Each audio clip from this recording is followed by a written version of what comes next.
कनक भवन अयोध्या के बेहतरीन और प्रसिद्ध मंदिरों में से एक है। ऐसा माना जाता है कि यह भवन भगवान श्री राम जी से विवाह के तुरंत बाद महारानी कैकेयी द्वारा देवी सीता जी को उपहार में दिया गया था।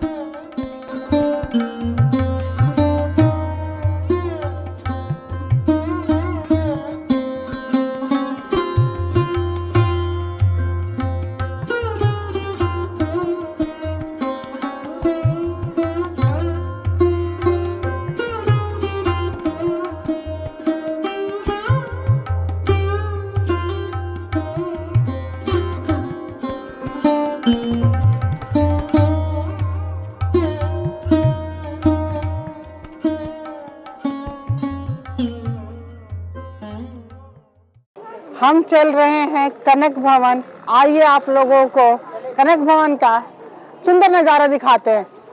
संपूर्ण अयोध्या में जितने आनंदित संत हैं, परम पूज्य हैं, वह सब यहाँ आकर अपने प्रभु का भजन करते हैं।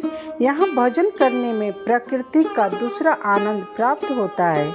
इसलिए संपूर्ण अयोध्या के संत कनक भवन में आकर अपना भजन करते हैं, प्रभु के गुणगान करते हैं, जप करते हैं, प्रभु के आनंद में मगन हो जाते हैं।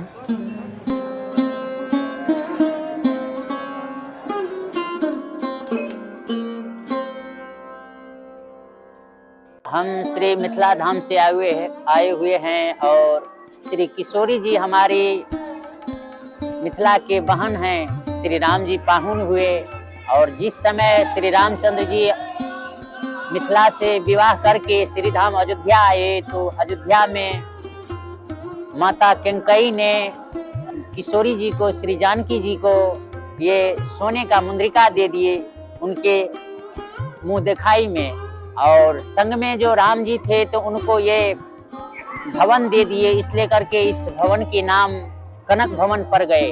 और जब मिथिला में श्री किशोरी जी के साथ में जो सखी थी, उन सखी श्री किशोरी जी के प्रेम में विभोर होकर के मिथिला से श्री अयोध्या आ गए और अयोध्या में इस कनक भवन के अपनी शोभा को बढ़ाते थे और श्री किशोरी जी के सेवा जताते थे। इसलिए जहाँ जहाँ हमारे श्री रामचंद्र जी गए, श्री जानकी जी गए, वहाँ वहाँ संग में सखी मिथिला के अपने प्रेम में विभोर होकर के श्री रामचंद्र जी के साथ में गए।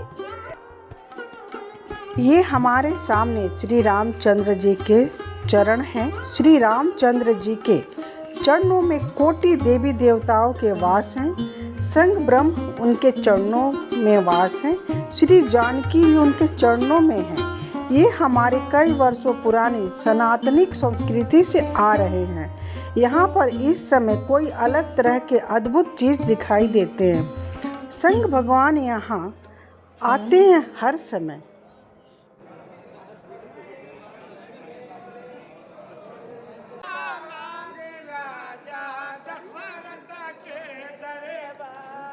यह मिथिला का भाव है। मिथिला में जब सखी श्री रामचंद्र जी के शादी में, विवाह में, महा उत्सव में जो नाच गान कर रहे थे, वही मिथिला के सखी भाव कहते हैं। प्रभु को जिस भाव में आप देख सकते हैं उस भाव में देखिए।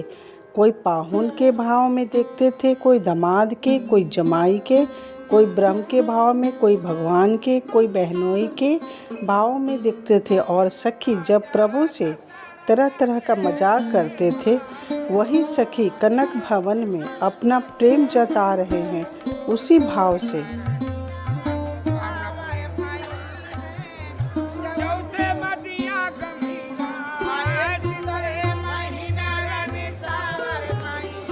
अयोध्या वासियों का यह स्वभाव रहा कि मैं प्रभु के लिए तपस्या करूं, दुख करूं, कष्ट करूं, अपने शरीर को तप में प्रज्वलित कर देते थे और मिथिलावासी प्रेम में विभोर हो जाते थे। इसलिए स्वयं प्रभु अयोध्या में प्रकट हुए, जन्म लिए और प्रेमों के वश में श्री मिथिला धाम को गए। यही हमारे परंपरा सनातनी संस्कृति से आ रहे हैं और अपने ब्रह्म में विभोर हो जाइए।